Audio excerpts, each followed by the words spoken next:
we can see Indian Penal Code. Before going to class, I have uploaded all my lectures on Anti-Evidence Act and also CPC,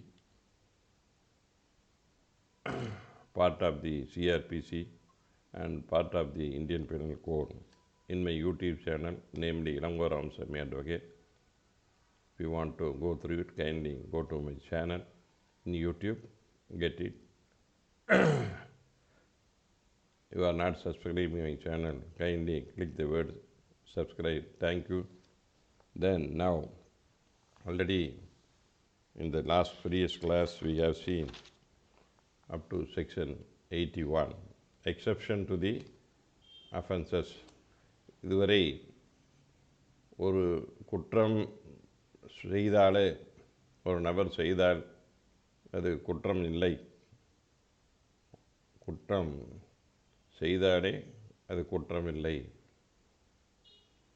எந்த சூழ்நிலையில் யார் எப்பொழுது செய்தால் அது குற்றமில்லை என்பதை பற்றி பொதுவாக அத்தியாயம் 4 படிக்கின்றோம். So the general exception, even though it is a crime, even though it is a murder, but it cannot be termed as a murder if it is done by any person or if it is done by any of the circumstances stated in the chapter 4, section 72 to 106. So these are the exception area.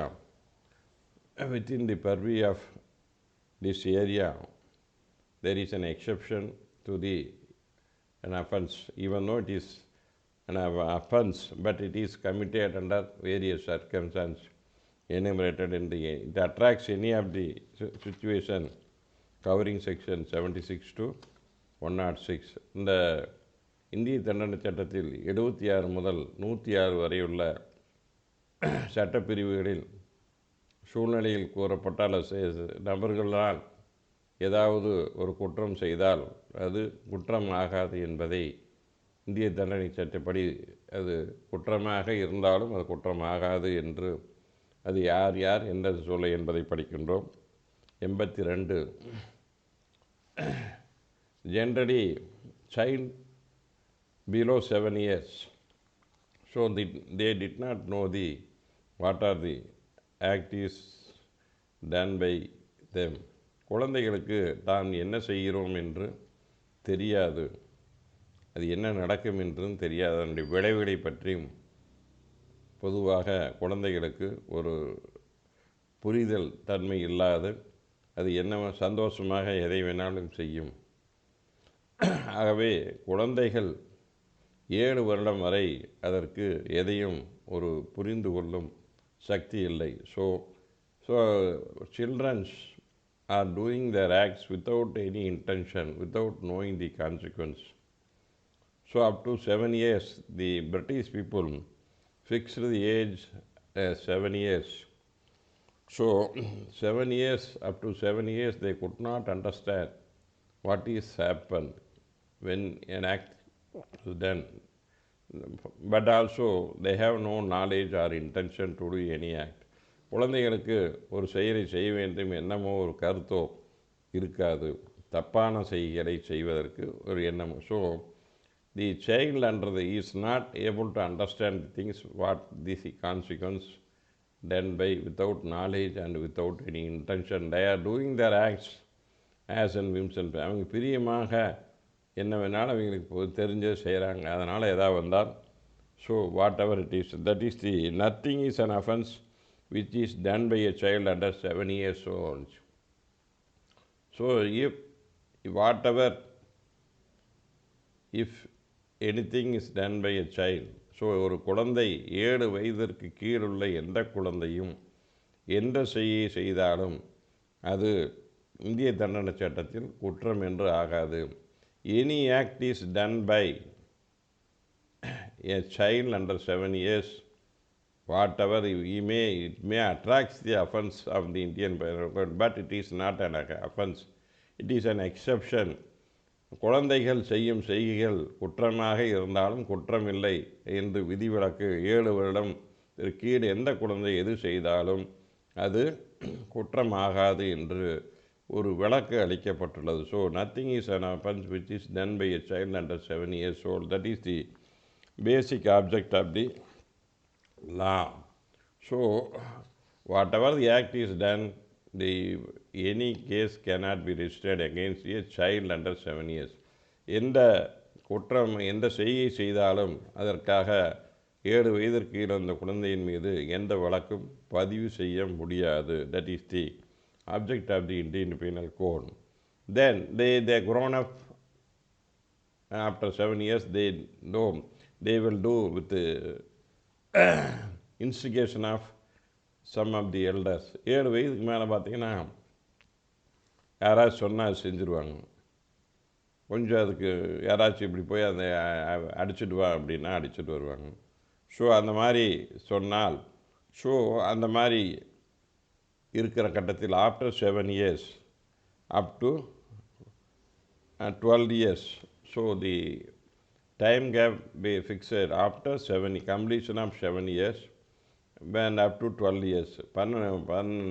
7 வயது முடிந்த பின்னிட்டு 8 வயதிலிருந்து 12 வயதுக்குள் அந்த குழந்தைக்கு புரிந்து கொள்ளும் தன்மை இல்லை என்று நிரூபிக்கும் பட்சத்தில் nothing is an offence.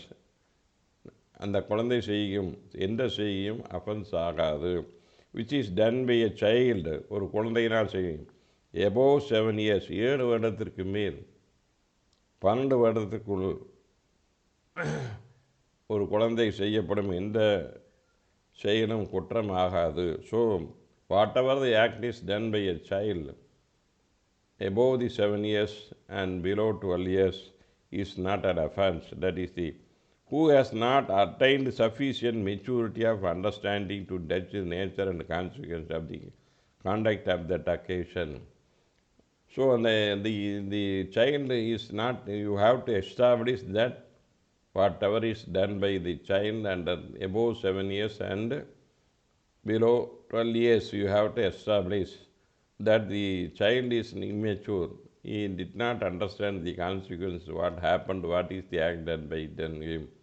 So அந்த 7 வயதிற்கு மேல் உள்ள குழந்தை 12 வயதுக்கு கீழ் உள்ள குழந்தை தான் என்ன செய்கிறோம் என்பதை தெரியாமல் அறியாமல் செய்திருந்தால் அது குற்றமாகாது. அது புரிந்து கொள்ளும் தன்மை இல்லை என்று சொல்லும் பட்சத்தில் அது குற்றமாகாது என்று அப்படின்னு சொல்லி nothing in offense which is done by a child above 7 years. We have to establish that it is done without maturity. That is to be established. That is the basic things. So அந்த செயல் குற்றமாக இருக்கும் பட்சத்திலும் அதுக்கு அது புரியாத செஞ்சுட்டாங்க அப்படிங்கிறத, அந்த மாதிரி புரிகிற வயசு இல்லை அப்படிங்கிறத இது பண்ணணும், நிரூபிக்க வேண்டும். That is the basic things. Normally no case is registered under child 12 years. நான் பொதுவாகவே 12 வயசுக்கு கீழே எந்த குழந்தை மீது எந்த வழக்குகளும் பதிவு செய்வதாக வழக்கத்தில் இதுவரை இருந்ததில்லை. Then section 84 act of person unsound mind. ஒரு பைத்தியமான நபர். So unsound mind, unsound mind person, ஒரு மனநிலை குன்றிய நபர், பைத்தியமான நபர் தான் என்ன செய்கிறேன் என்பதை தெரியாமல் பைத்தியத்தின் காரணமாக செய்தால் அது குற்றமாகாது. பைத்தியமான உள்ள நிலையில் ஒரு நபர் எந்த செயலையும் ஒருத்தர் போட்டு அடித்து பைத்தியத்தனமாக பண்ணி அடித்து அவர் செத்து போயிடுறார்.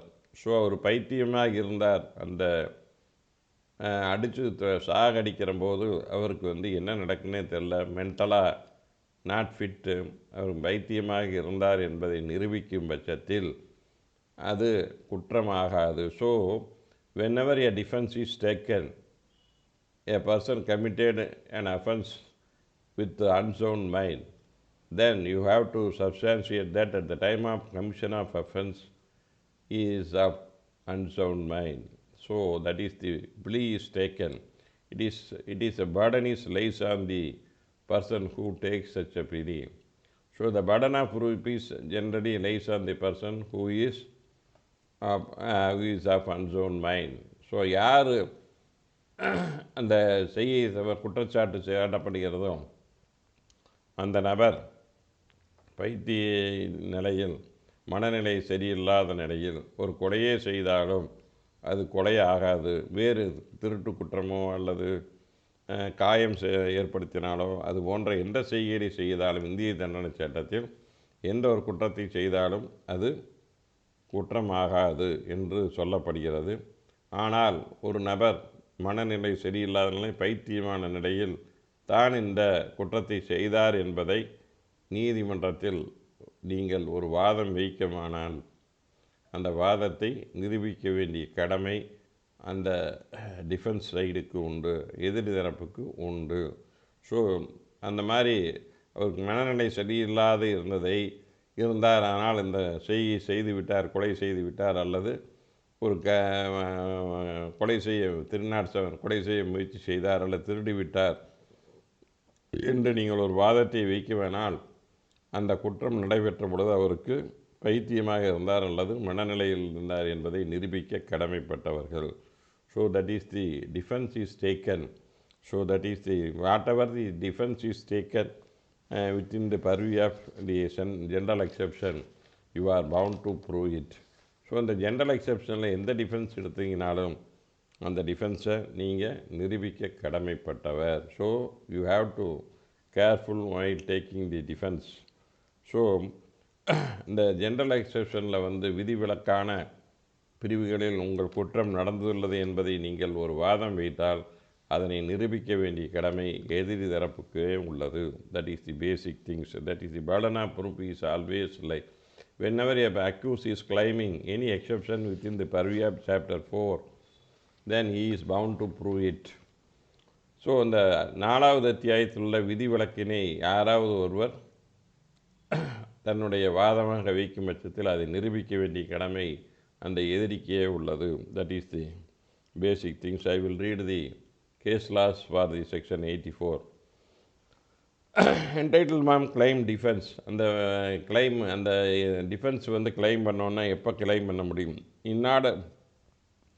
In order to claim the defense under section 84, two essential ingredients had to be taken into account. 2 சங்கதிகளை நீங்கள் மெயினாக நிரூபிக்க வேண்டும். ஒன்று, the accused must be at the time of commission of act by unsound mind. அவர் அந்த குற்றம் நடைபெற்ற பொழுது அவருக்கு மனநிலை அல்லது பைத்தியமாக இருந்தார் என்பதை நிரூபிக்க வேண்டும்.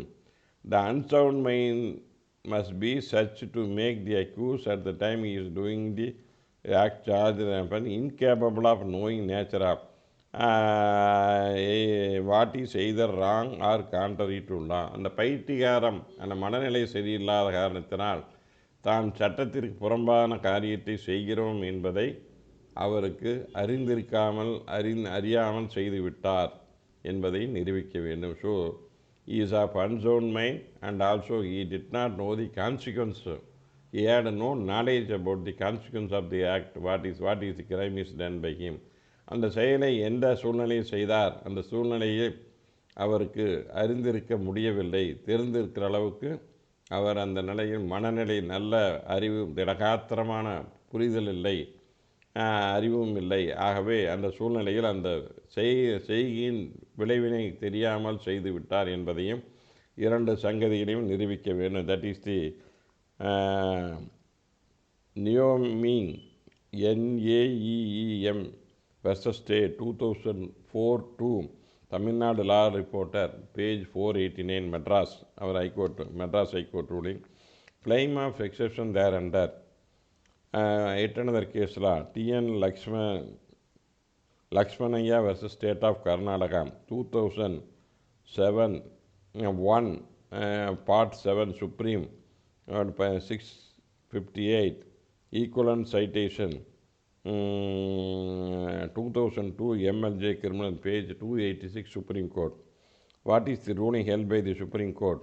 அந்த உச்சநீதிமன்ற தீர்ப்பு என்னவென்றால், இன் கிளைம் ஆஃப் எக்ஸெப்ஷன் அண்டர் 84, அந்த விளக்கினை கேட்பதாக இருந்தால் the court has to consider whether at the time of commission the accused is incapable of knowing. நீதிமன்றம் எதை கருத்தில் கொள்ள வேண்டும் என்றால், அவர் அந்த குற்றத்தை புரிந்த பொழுது மனநிலை குன்றியராக இருந்தாரா அல்லது பைத்தியமாக இருந்தாரா என்பதையும், அவர் தன்னுடைய செய்கையை பொறுத்த விளைவுகளை தெரியாமல் செய்தார், சட்டத்திற்கு புறம்பாக செய்தார் என்பதையும் நிரூபிக்கப்பட்டுள்ளதா என்பதை முடிவு செய்ய வேண்டும். Entire contact from the date of commission up to time of the sessions proceeding comments relevant for person for ascertaining whether the plea raised is a genuine or bona fide. அவர் அந்த மாதிரி ஒரு வாதத்தை வைப்பது உண்மையானதாக இருக்குமானால், நம்பத்தகுந்ததாக இருக்கிறதா என்பதை பார்க்க வேண்டும் என்றால், அந்த குற்றம் நடந்த தேதியிலிருந்து அவர் வழக்கு விசாரணை நடைமுறை வரை அவருடைய செய்கைகளை நீதிமன்றம் கூர்ந்து கவனிக்க வேண்டும் என்பதை சொல்லப்பட்டுள்ளது. பெனிஃபிட் ஆஃப் மென்டல் இல்னஸ், இந்த மென்டல் இல்னஸினுடைய எப்படி அந்த சலுகையை பெற வேண்டும். Where the appellant was charged and convicted for 302 IPC for committing murder. இந்த மேல்முறையீடுதாரர் 302 சட்டப்பிரிவின் கீழ் தண்டனை வழங்கப்பட்டுள்ளது. டேக்கிங் தி பிடி at the time of commission of offence he has not mentally sound, so that is the defense taken, which is subject to medical examination. So he was underwent to medical examination.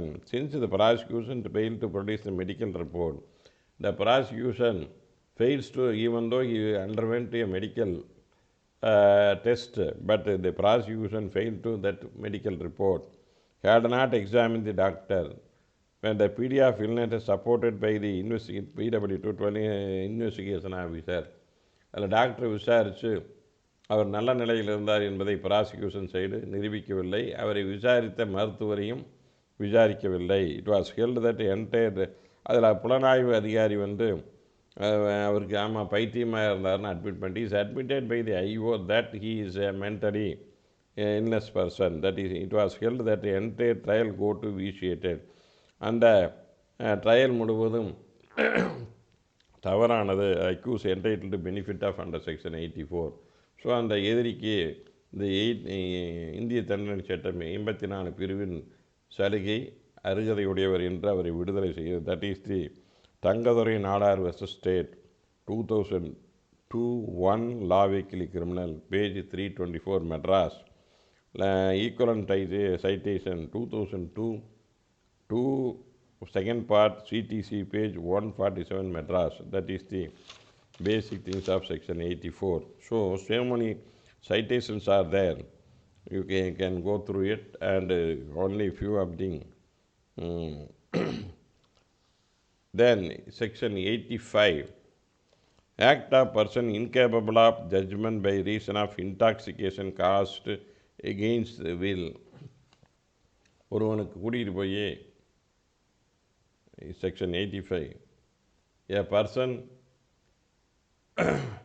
was involuntarily intoxicated, so he was administered with some intoxication material like alcohol. So he was involuntarily intoxicated, and thereafter he was trained, he was asked to do some criminal acts. So act of person incapable of judgment by reason of intoxication caused against will. அவருக்கு எதிராக, அவருடைய விருப்பத்துக்கு எதிராக ஏதாவது போதை வஸ்துக்கள் அவருக்கு கொடுக்கப்பட்டு அவர் என்ன செய்கிறேன் என்பதை உணர்ந்து அந்த போதையினால் அவர் என்ன செய்கிறேன் என்பதை தீர்மானிக்க முடியாமல் செய்தால் அது அஃபென்ஸ் அல்ல. That is the section 85. A person was administered against his will some toxic material. He was administered.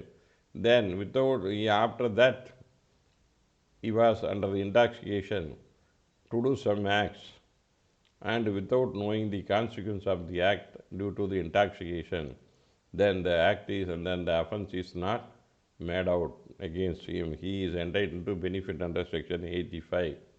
Any act is done with intoxication which was administered against his will, then that is not an offense. So ஒருவருடைய விருப்பத்துக்கு எதிராக போதை வஸ்துக்களை கொடுத்து அந்த போதையில் அவரை சில குற்றங்களை செய்ய வைத்தார் என்பதை நிரூபிக்கப்பட்டால் அந்த நபர் போதையின் அடிப்படையில் செய்தால் அது குற்றமாகாது. That is the I will read section 85. Nothing is an offence which is done by a person who is at the time of doing it. அந்த குற்றத்தை செய்யும் பொழுது. So nothing in offence which is done by a person, ஒரு நபர் ஒரு குற்றத்தை செய்யும் பொழுது பை ரீசன் ஆஃப் இன்டாக்சிகேஷன், அவர் குடிபோதையில் இருந்ததனால், பை ரீசன் ஆஃப் இன்டாக்சிகேஷன், குடிபோதை, incapable of knowing nature of act, அவர்னால் அந்த செய்கை செய்வதற்கு என்ன நடக்கிறது என்பதை புரிந்து கொள்ளுதல் இல்லாமல், இன்கேப்பபிள்னால் அவர் புரிந்து கொள்ளும் தன்மை இல்லாத நிலையில், or that he is either wrong contrary to law, அவர் சட்டத்திற்கு புறம்பாக செய்கிறேன் என்பதை புரிந்து கொள்ளாமல், provided that the thing of intoxication was administered to him without his knowledge or against his will. So அவருக்கு வேறு ஏதாவது ட்ரிங்க்ஸ் கொடுக்குறேன்னு சொல்லி ஒரு ஏதோ ஒரு ட்ரிங்க்ஸு அதில் போதை வஸ்துக்களை கலந்து விட்டு அவரை கொடுத்துட்டு அவரை போய் செய்ய சொல்கிறாங்க. ஸோ அந்த மாதிரி ஒரு ஏதாச்சும் ஒரு ஜூஸில் ஆல்கஹாலை கலந்து விட்டு அவருக்கு போதை ஏற்றி அவரை போய் ஒரு குற்றம் செய்தார் என்றால் அது குற்றமாகாது. So that is the against administered without இஸ்னால விருப்பம் இல்லாமல் அவருக்கு போதை வஸ்துக்களை கொடுத்து அவரை ஒரு குற்றத்தை அவர் சேர்ந்த போதையினால் அவர் ஏதாவது ஒரு குற்றம் செய்தால் அது குற்றமாகாது. That is the whenever a person claiming any defense under section 85, he is bound to prove that he was intoxicated without knowing it or against his will. So ஒருவர் போதையில் நான் செய்தேன் என்பதை முதலில் ஒருவர் டிஃபென்ஸாக எடுத்தானால் அந்த போதையானது தனக்கு தெரியாமல் வழங்கப்பட்டது அல்லது எனக்கு விருப்பமில்லை, வேண்டுமென்று எனக்கு விருப்பத்துக்கு எதிராக அது கொடுக்கப்பட்டது என்பதை முதலில் நிரூபிக்க வேண்டும். அந்த போதையினால்தான், அந்த போதை அந்த டயத்தில் இருந்ததனால்தான் நான் அதை செய்தேன் என்பதை நிரூபிக்குவேன். நான் அதனால் போதையின் நிலையில் இருந்தால் நான் என்ன செய்தேன் என்பது தெரியாமல் செய்துவிட்டேன் என்பதையும் அவரே நிரூபிக்க கடமைப்பட்டவர். அவ்வாறு டிஃபென்ஸ் எடுத்து நிரூபிக்க இயலவில்லை என்றால் he is liable for the punishment. So whenever the defense is taken by of intoxication and during the booze he committed any offense, then you have to establish that it was committed at the time of intoxication, in the intoxication state, and also it was administered against his will. So if it is not proved, the defense is not able to substantiate his defense, and he is liable for the punishment, whatever the offense will be proved against him. Then section 86, offenses required to particular intent and knowledge committed by one who is intoxicated. Offense require a particular intent knowledge committed by one who is intoxicated. Offence அந்த நாலேஜோ அந்த எண்ணம், அந்த கொலை செய்ய வேண்டும் என்னவோ அந்த குடிபோதையில் இருந்தவருக்கு இருக்க வேண்டும். In case when act is done is not unless the particular knowledge or intent person does an act within shall be liable to dealt. If he had some knowledge, he would have until intoxicated, unless the thing which he intoxicated him was administered to him without knowledge or against the will.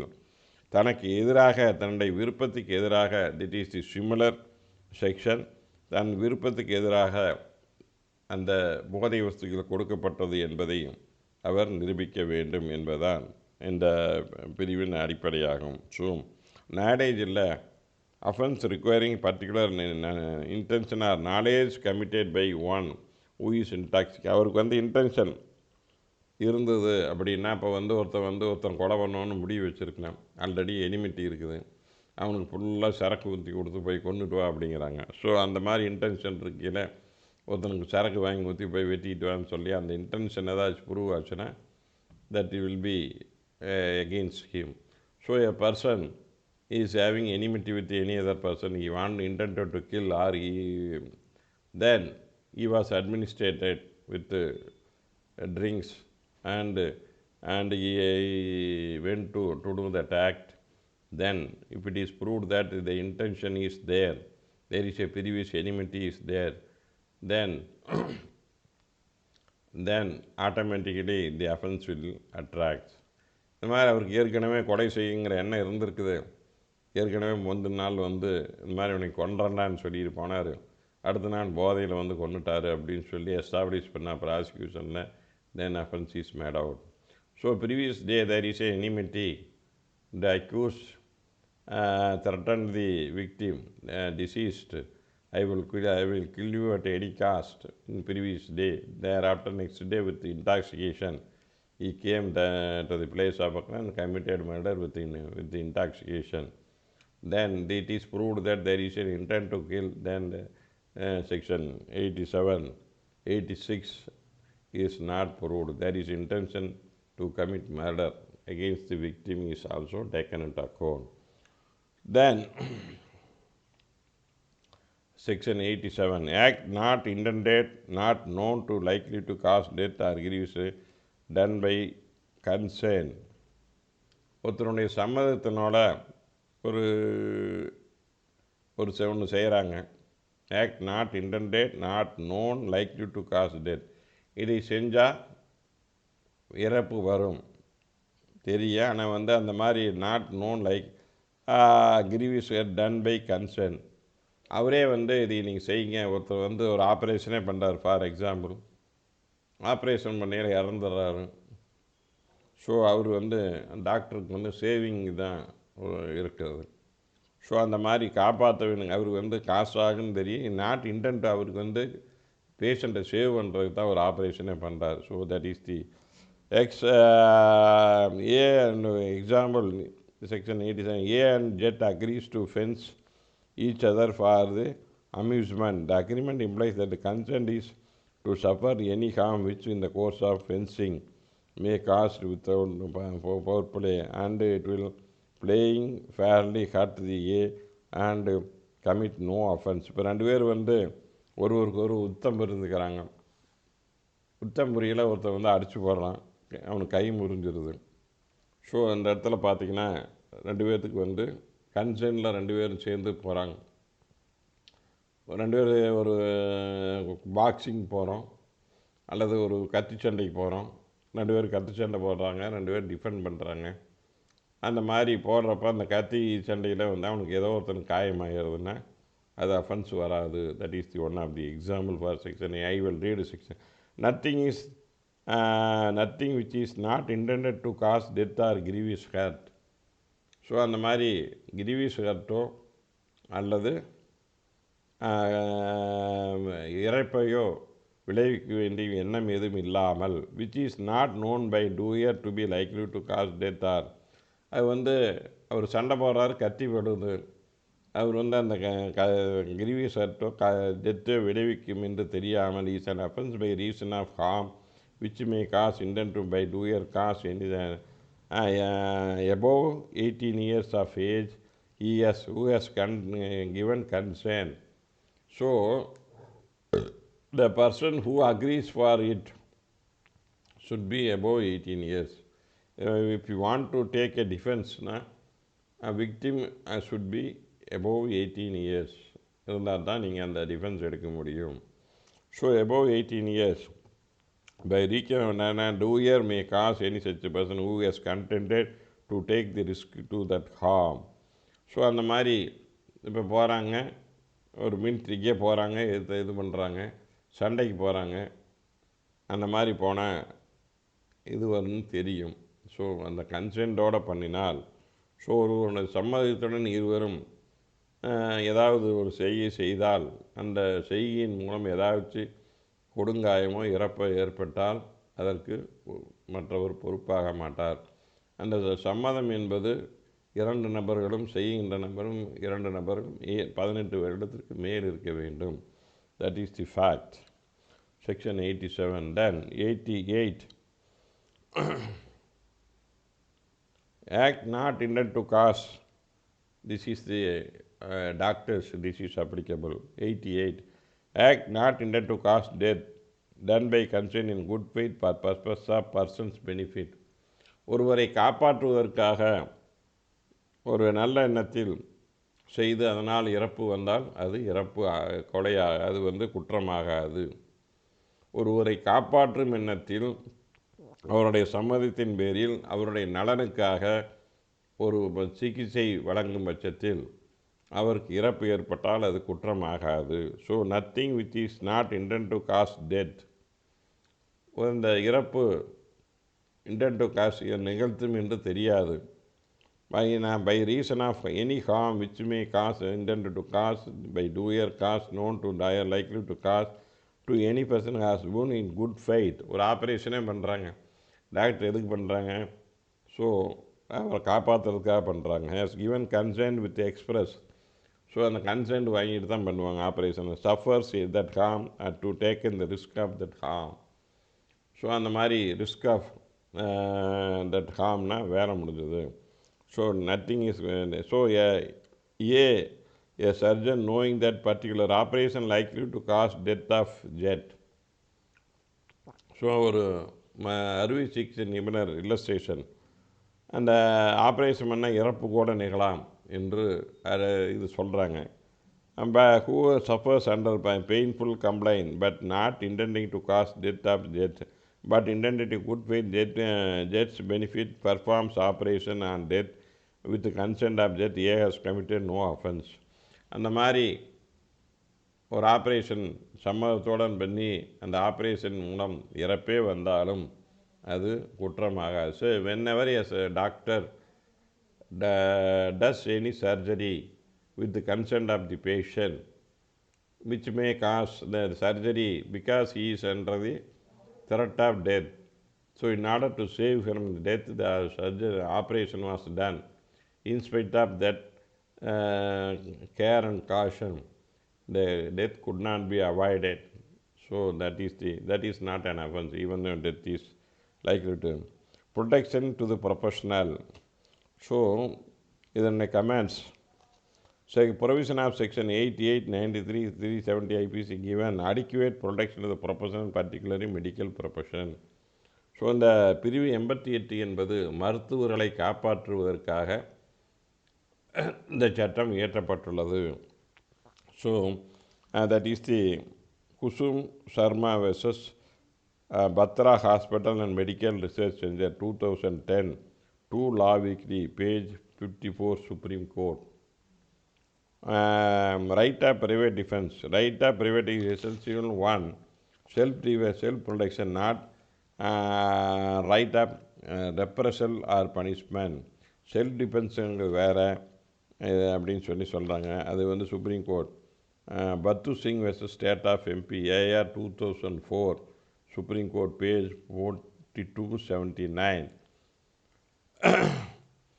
and equivalent citation 2004 4 CTC page 785 Supreme Court. So these are the acts which these are the sections which deals with the certain acts are not termed as an offense, they are exception. So with this I conclude my class section 89. So thank you for watching. You are not subscribing my channel, kindly click the word subscribe. Thank you for doing this.